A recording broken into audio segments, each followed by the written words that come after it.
ಈ ಊರಿನ ಭಾಗವತಿಯ ಗ್ರಾಮದ ಗುರು ಹಿರಿಯರಿಗೆ ನಮಸ್ಕಾರ ಮಂಗಳವನ್ನು ಸಲ್ಲಿಸಿ, ಇಲ್ಲೇ ಯಾರು ದೊಡ್ಡವರಲ್ಲ, ಯಾರು ಸಣ್ಣವರಲ್ಲ.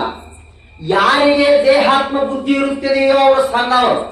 ಯಾರು ದೇಹವನ್ನ ದಂಡಿಸಿ ಇದು ನಾನಲ್ಲ ಸದ್ಗುರುರಾಯ 84 ಲಕ್ಷ ಜೀವರಾಶಿಗಳಲ್ಲಿ ಪುನರಪಿ ಜನನಂ ಪುನರಪಿ ಮರಣಂ, ನಾ ಈ ಮರಣಕ್ಕೆ ಬರಬಾರದು ಅಂದ್ರೆ, ಕಾರಣವಾಗಿ ಸಿಗಬಾರದು ಅಂದ್ರೆ ನಾನು ಜೀವಲ್ಲ, ನಾ ದೇವನಿದ್ದೇನೆ ಅಂತ ತಿಳ್ಕೊಬೇಕಾರ ಇಂಥ ಪೂಜ್ಯರಿಗೆ ನಮಸ್ಕಾರ ಉಪಮಗಳನ್ನು ಸಲ್ಲಿಸೋಣ.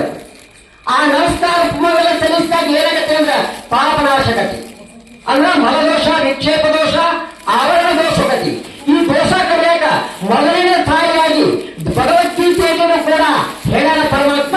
ಹಂಗ ಪರಮ ಪರತರ ಶ್ರೇಷ್ಠವಾಗಿರ್ತಕ್ಕಂಥ ದೇವಿ ಪಾರಾಯಣವನ್ನ ಯಾರು ಮಾಡುತ್ತಾರೋ ಅವರ ಕರ್ಮ ಅವರಿಗೆ ಏನು ಮಾಡಿದ್ರು ಕೂಡ ಭಸ್ಮಾತ್ಮರೇ ಧರ್ಜನ ಅನ್ನುವ ಮಾತಿನಲ್ಲಿ ವಿಶ್ವಾಸಿಟ್ಟು ಯಾರು ನಡೆಯುತ್ತಾರೋ ಅವರಿಗೆ ಜನನ ಮರಣ ರಾಹಿತ್ಯಗತಿ ಮೊದಲನೇ ತಾಯಿ ಅದು ದೇವಿ ಪುರಾಣ.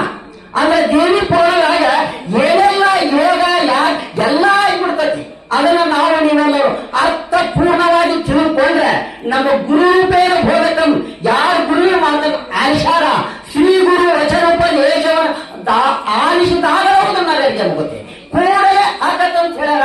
ಮತ್ತೆ ಸಂಶಯ ಎಲ್ಲಿ ಬಂದತ್ತಂದ್ರ ಇಲ್ಲಿ ನಮ್ಮ ದೇಹಾತ್ಮ ಬುದ್ಧಿ, ನಾನು ಮನಸ್ಸು, ನಾ ಈ ದೇಹ, ನಾನು ಅನ್ನುವುದ್ರಾಗ ನೀನಲ್ಲೋ, ನೀನು ಸಂಗಪ್ಪ ಮಗ ಭೀಮಪ್ಪಲ್ಲ, ನೀನು ಏನು ಪರಬ್ರಹ್ಮ ವಸ್ತು ಅಂತ ಹೇಳಿ ದರ್ಶನ ಮಾಡಿಕೊಡ್ತಾರ ನಿಮ್ಮೆಲ್ಲರಿಗೆ ಅಪ್ಪ ಅವರು. ಆ ಮಾತನ್ನ ನನಗ ಟೈಮ್ ಬಹಳ ಕೊಟ್ಟಿಲ್ಲ.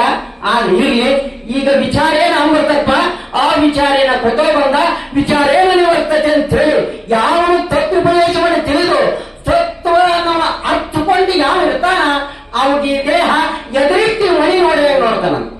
ಮಠವೇನು ನಾ ಮಠದೊಳಗೆ ಹೆಂಗದೇನಿ ಅಂದ್ರ ದೇವರಾಗಿದ್ದೀನಿ, ನಾ ಮಠ ಅಲ್ಲ, ನಾನು ಈ ಜಗತ್ತಿಗೆ ಬಂದೇನಲ್ಲ, ಬರಾಮ ಹೋಗವ ನಾನಲ್ಲ ಅಂತ ದೇವಿ ಪುರ 18ನೇ ಅಧ್ಯಾಯದೊಳಗೆ ತಿಳಿಸಿಕೊಡ್ತತಿ. ಯಾಕಂದ್ರೆ ನಾನು ಎಂಬ ಶಬ್ದ ಮಾಯಿಕರವರ, ಅದು ಬ್ರಹ್ಮದೇವರ. ಹಂಗಾರ ಮಾಯಿಕದೊಳಗೆ ಏನದ ಅಲ್ಲೇ ನಾಶತ್ವದ ಕಾಣ್ತತಿ, ಖರೆ ಅಲ್ಲ. ಜಗತ್ತ ಕಾಣ್ತತಿ, ಖರೆ ಅಲ್ಲ. ಖರೆ ಕಾಣೋದಿಲ್ಲ, ಕಾಣೋದಕ್ಕೆ ಆಶ್ರಯವಾಗಿರ್ತಲ್ಲ, ಅದುವೇ ಬ್ರಹ್ಮ ಚೈತನ್ಯ, ಅದುವೇ ಪರಮ ಪುರುಷಾರ್ಥ ಅಂತ ನಿಮ್ಮೆಲ್ಲರಿಗೆ ವಿಚಾರಗೋಷ್ಠಿಯನ್ನು ತಿಳಿಸ್ತಕ್ಕಂಥ. ಯಾಕಂದ್ರ ಏನೆಲ್ಲ ಸಾಹಿಬ ಆಗ್ಬೋದು, ಏನೆಲ್ಲ ಪ್ರಧಾನಮಂತ್ರಿ ಆಗ್ಬೋದು, ಏನ್ರ ಈ 14 ಲೋಕಗಳ ಮನವೂರಿ ಆಗ್ಬಹುದು, ಆದ್ರೂ ಕೂಡ ದುಃಖ ತಪ್ಪುವುದಿಲ್ಲ. ಯಾರಿಗೆ ಅಷ್ಟಮ ಸಿದ್ಧಿ ಅದವೋ ಅವು ನಾಟಕ ಮಾಡಿ ಹೋಗ್ಬಿಡ್ತಾವಂತ. ಹೋಗುವ ಬರುವ ವಸ್ತು ನಾನಲ್ಲ, ನಾ ಸಚ್ಚಿದಾನಂದ ಪರಮಾತ್ಮ ಅಧ್ಯಯನ ಇದೇನಿ ಅಂತ ಯಾರಿಗೆ ತಿಳ್ತೈತೋ ಅವರು ಮಾತ್ರ ಭವಕ ಚಲಾವಣೆ ಹೇಳ್ತಾರ ಅಂತ. ಬರೋಲ್ಲ ಇನ್ನ ನನ್ನ ನೋಡ್ಕೊಂಡೆ ಅಂತ ಅಂತಂದ್ರೆ ಜ್ಞಾನಕ್ಕೆ ಹೋದಾಗ ತನ್ನ ಪರಮ ಪವಿತ್ರವಾಗಿರ್ತಕ್ಕಂಥ ಜ್ಞಾನ ಅಂದ್ರೆ ಸಹಜ ಅಲ್ಲದು. ಅದು ಏನಂದ್ರೆ ತನ್ನನ್ನು ಉದ್ಧಾರ ಮಾಡು, ತಾನು ಉದ್ಧಾರ, ತನ್ನನ್ನು ಉದ್ಧಾರ ಮಾಡುವಂತ ಸ್ವರೂಪ ಜ್ಞಾನವನ್ನು ಯಾರು ಮಾಡಿಕೊಡ್ತಾರೋ ಅವರೆಲ್ಲರೂ ಮಹಾತ್ಮರೇ. ಅವ್ರು ಯಾವ ಕೀಳು ಜಾತ ಹುಟ್ಟಿರಿ ಅವರೆಲ್ಲ ಮಹಾತ್ಮರೇ ಅಂತೇಳಿ ನನಗೆ 2 ಮಾತನ್ನ ಈ ಗ್ರಾಮದವರಿಗೂ ಹಾಗೂ ನನ್ನ ಗುರುಗಳಿಂದಕ್ಕೂ ನಮಸ್ಕಾರ ಉಪಮಂಡಲವನ್ನು ಸಲ್ಲಿಸಿ, ಈ ತಾಯಂದಿರಿಗೂ ನಮಸ್ಕಾರ ಉಪಮಂಡಲವನ್ನು ಸಲ್ಲಿಸಿ, ಹಿರಿಯರಿಗೂ ತಿಳಿಸಿ ಏನಪ್ಪಾ ಅಂದ್ರ ಆ ದೇವತೆಗಳಿಗೂ ಆ ದುಃಖ ತಪ್ಪಿಲ್ಲ.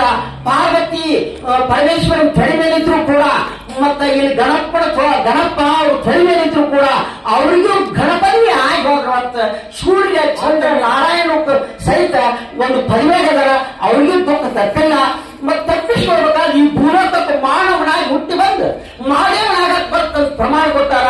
ಅಲ್ಲಿ ಕೆಲಸ ಇಲ್ಲ, ಇಲ್ಲೇ ಇದೇವರೆಗಲ್ಲ, ಭೂಮಿ ತಾಯಿನವರೆಗಲ್ಲ, ನಾನೇ ಅಂತ ಹೇಳಿ ಬಂದು ಈ ದೇಹ ದಂಡನ ಮಾಡಲ್ಲ, ಗಡ್ಡ ಬಿಟ್ಟು ಗುಡ್ಡ ಸೇರುವುದಲ್ಲ, ವಿಚಾರೇನ ಆಗ್ಬಿಡ್ತಪ್ಪ, ಆ ವಿಚಾರೇನ ಬರ್ತಾ ಬಂದ ಅನ್ನೋ ಮಾತನ್ನ ಅಪ್ಪ ಅವ್ರು ನಿಮ್ಮೆಲ್ಲರಿಗೆ ಬೋಧನೆ ಮಾಡ್ತಾರ. ಅದನ್ನ ನಾವು ಸರಿಯಾಗಿ ಅರ್ಥಪೂರ್ಣ ಮಾಡ್ಕೊಂಡು ಈ ಬಾಂಡೆ ಹಸನ ಆಗದ ನಾನು ಏನ್ ಮಾಡಿದ್ರು ಆಗ್ತಿಲ್ಲ. ಈ ಬಾಂಡೆ ಸ್ವಚ್ಛ ಆಯ್ತು ಅಂದ್ರ ಅಂತ ಕಣ್ಣೈಕ್ಯ ಲಭ್ಯ ಜ್ಞಾನ ಅಂದ್ರ ಕರ್ಮವನ್ನು ಹೆಂಗ್ ಮಾಡ್ಬೇಕು, ಕರ್ಮಕ್ಕೆ ನಾನು ಆದೀನೋ ನಾ ನಿಲ್ಲೋ, ನಾ ಮಾಡಿದ್ದ ಸರಿಯೋ ಅಂತ ಹೇಳಿ ವಿಚಾರ ಕೊಡ್ತಿ ಬಂದ ಶ್ರೀಮನ್ ನಿಜಗುಣ ಶಿವಗಳು ಶ್ರೀ ಗುರು ವಚನೋಪದೇಶವನ್ನು ಆಲಿಸಿದಾಗ ತಕ್ಷಣ ಆಗತ್ತಂತ ಹೇಳ್ಯಾರ.